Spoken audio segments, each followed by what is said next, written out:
la tristesse arrive, je sais tu es là, toujours près de moi. Bon mercredi, bienvenue à votre émission La Victoire de l'amour. J'espère que vous allez bien aujourd'hui, qu'on se prépare à vivre une très belle journée, en plus que c'est un beau mois d'avril. Comme on le fait toutes les semaines, on rejoint notre ami, il est médecin, le bon docteur Gaétan Brouillard.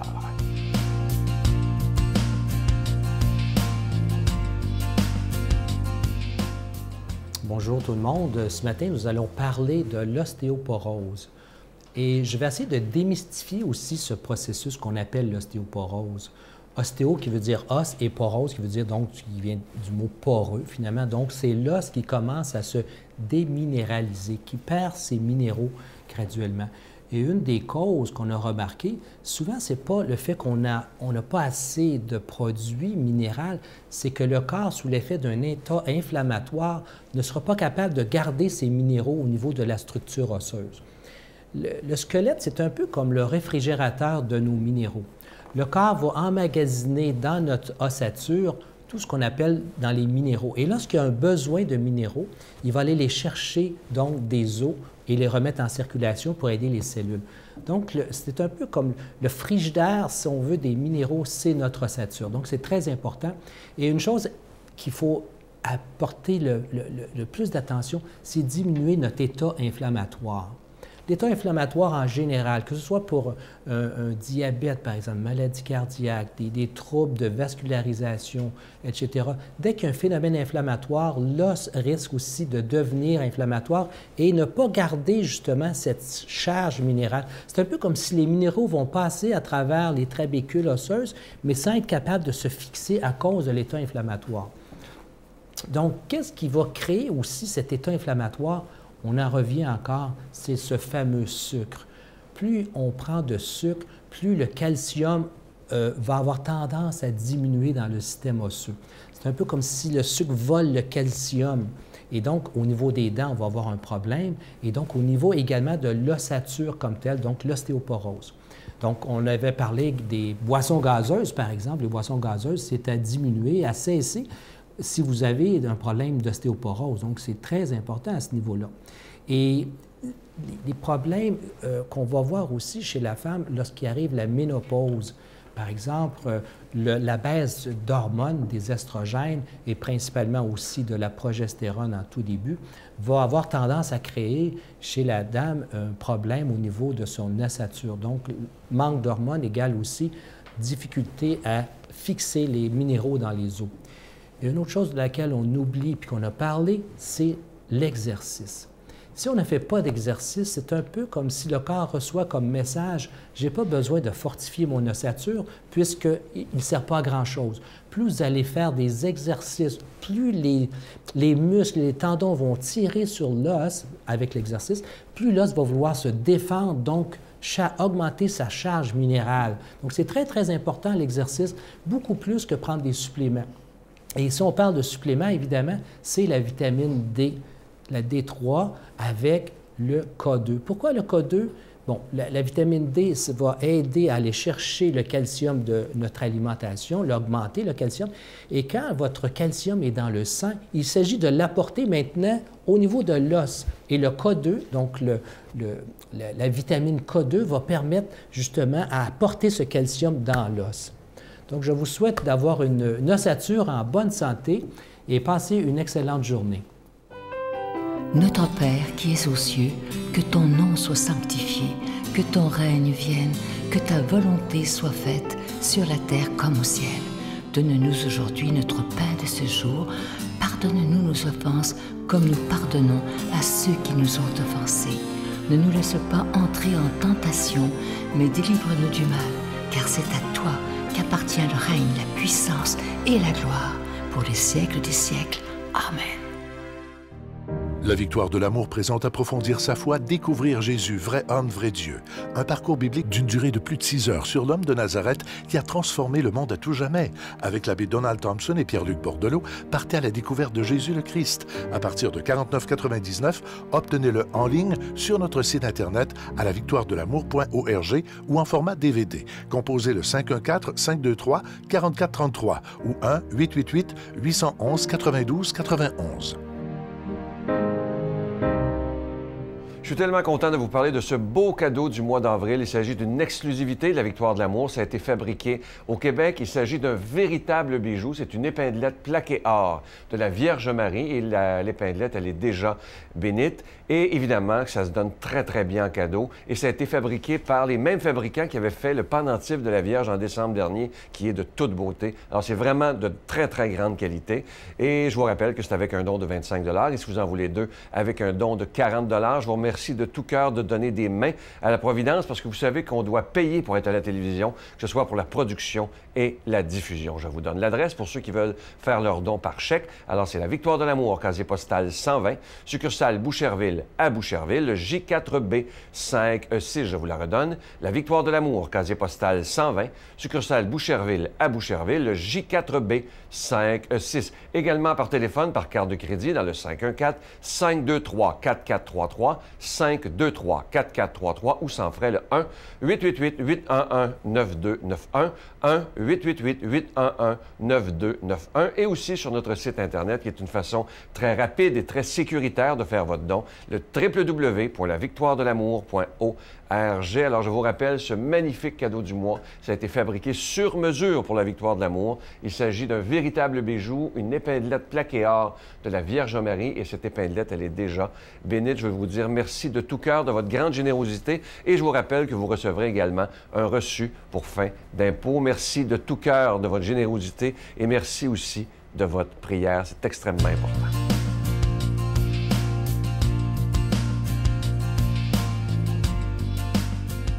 Mon Dieu, donnez-moi la sérénité d'accepter les choses que je ne peux changer, le courage de changer les choses que je peux et la sagesse d'en connaître la différence.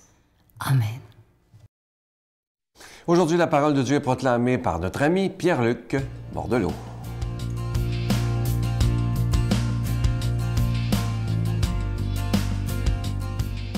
Bon matin de Dieu à vous, très heureux de vous retrouver ce matin pour partager la parole.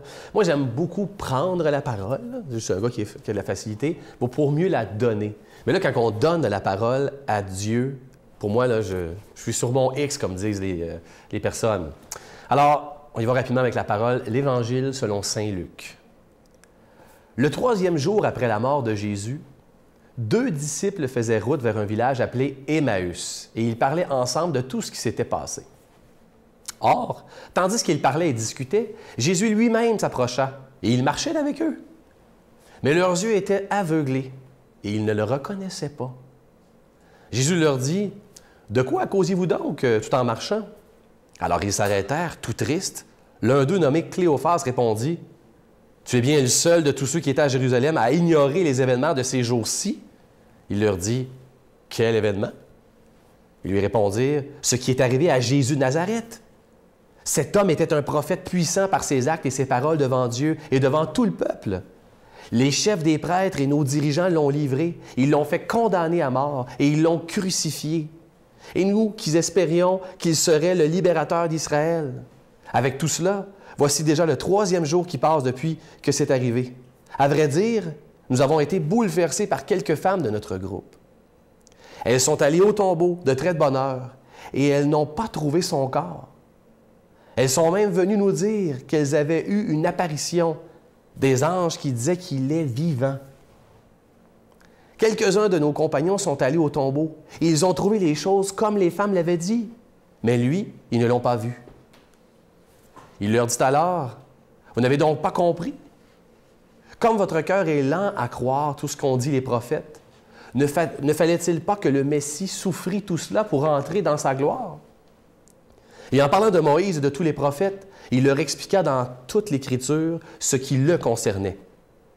Quand ils approchèrent du village où ils se rendaient, Jésus fit semblant d'aller plus loin. Mais ils s'efforcèrent de le retenir. « Reste avec nous, Le soir approche et déjà le jour baisse.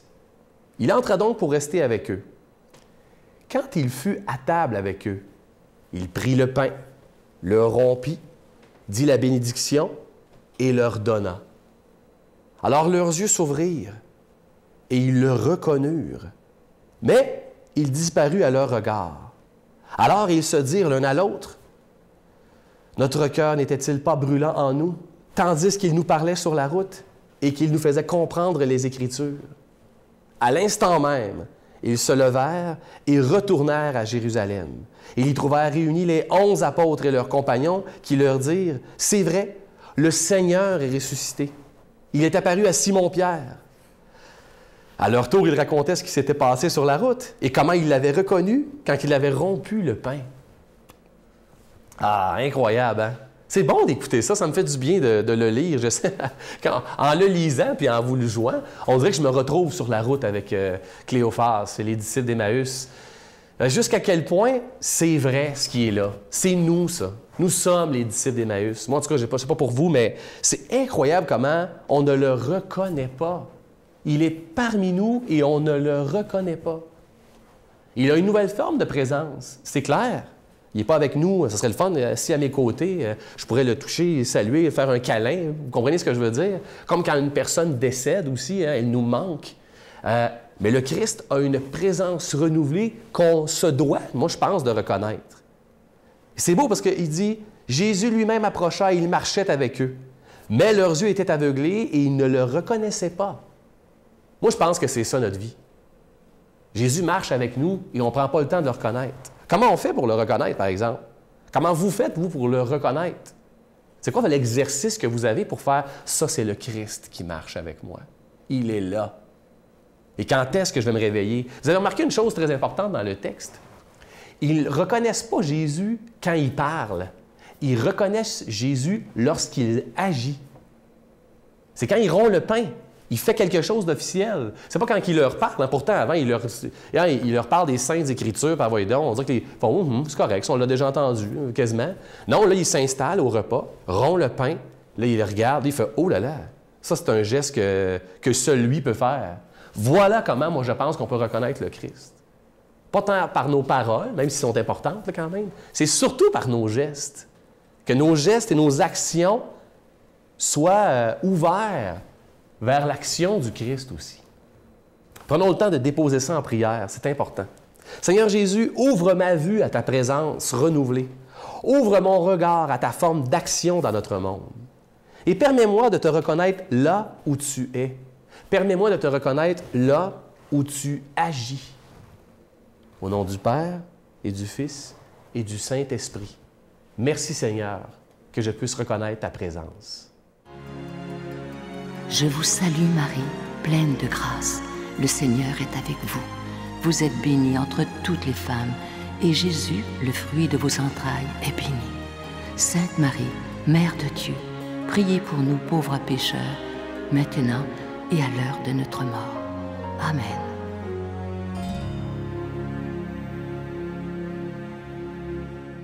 Je vous laisse avec une très belle pensée qui dit ceci. Écoutez bien. Se comparer aux autres, c'est prendre le risque de se dévaluer. Se comparer à soi-même, c'est se donner le pouvoir de sans cesse progresser. Et ça, c'est tellement vrai. Il y a tellement de gens qui sont malheureux parce qu'ils n'arrêtent pas de se comparer aux autres, de comparer leur vie à celle des autres. Et moi, je me dis, c'est vraiment une perte de temps parce qu'on pense toujours que c'est mieux chez les autres. Il ne faut pas oublier aussi qu'il y a des gens qui pensent que c'est mieux chez nous. C'est toujours comme ça. On a toujours l'impression que c'est beaucoup mieux dans la maison de l'autre, alors que souvent, ce n'est pas le cas du tout. On a tous nos joies, on a tous nos peines, mais surtout, ne nous comparons pas les uns aux autres. Je veux prendre le temps de vous souhaiter une belle journée et comme je vous dis souvent, et je vais le répéter jusqu'à la fin des temps, soyons toujours dans la gratitude, c'est vraiment ce qui est de plus important. Ne demandons pas toujours des choses au Seigneur, mais prenons le temps de lui dire merci. À demain. Bye. J'ai une fille.